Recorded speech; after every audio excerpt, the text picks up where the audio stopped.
I think tomorrow's going to be a difficult game. I think we can tell from all the games we've had with Crown this season that all the games are hard, all the games are close. So I don't see that tomorrow will be any different. សម្រាប់ការយកឃើញបាក់គ្រូការប្រកួតថ្ងៃស្អែកគឺរំពឹងថាជាការប្រកួតមួយដ៏ពិបាកហើយជាពិសេសគឺរាល់ពេលដែលយើងត្រៀមរៀបចំនៃការប្រកួតជាមួយក្រោនគឺការរៀបចំមួយដល់ដែលបានន័យថាជាការរៀបចំមួយដ៏ពិបាកអញ្ចឹងគាត់រំពឹងថាជាការប្រកួតមួយដ៏តានតឹង I say as the coach said it's never easy playing in Crown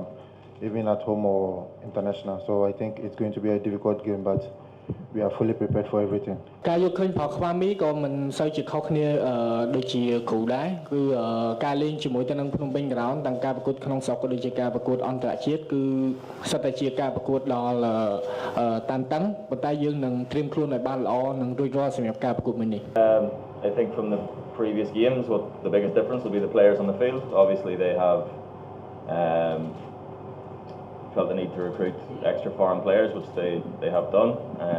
We have also extra, so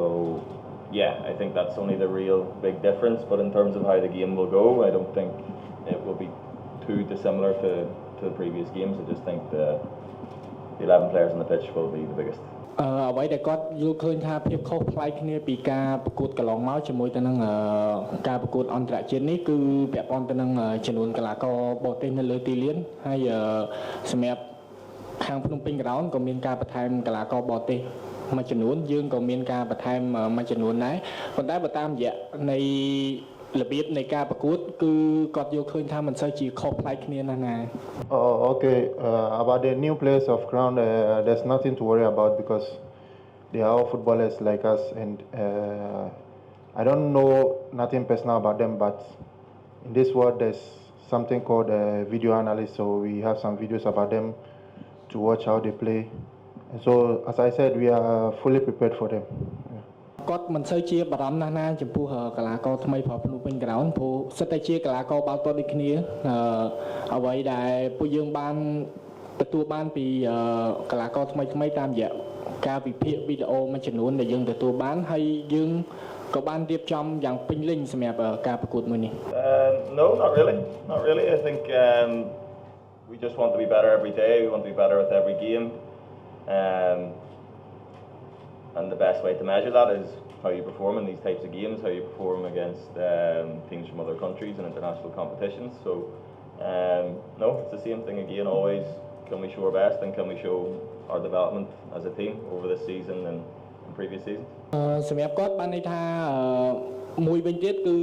អ្វីដែលយើងចង់ឃើញគឺចង់ឃើញភាពរីកចម្រើនរបស់ក្លឹបរបស់យើងពីមួយថ្ងៃទៅមួយថ្ងៃពីមកប្រកួតទៅមកប្រកួតអញ្ចឹងតាមរយៈនៃការវាស់វែងរឿងទាំងអស់ហ្នឹងគឺអាការដែលបង្ហាញអំពីទម្រង់លេងនៅក្នុងការប្រកួត No, look, yeah, the atmosphere has been good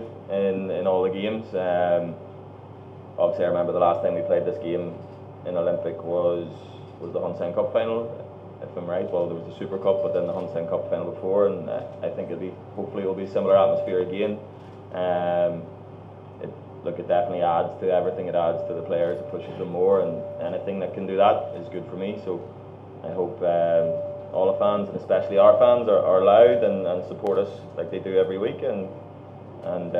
hopefully we can reward them with a good performance. សម្រាប់អ្នកគ្រប់គ្រងចូលរួមในការប្រកួតពិតជារឿងដ៏ល្អមួយសម្រាប់បាល់ទាត់របស់យើងហើយជាពិសេសកន្លងមកគឺការប្រកួតរវាង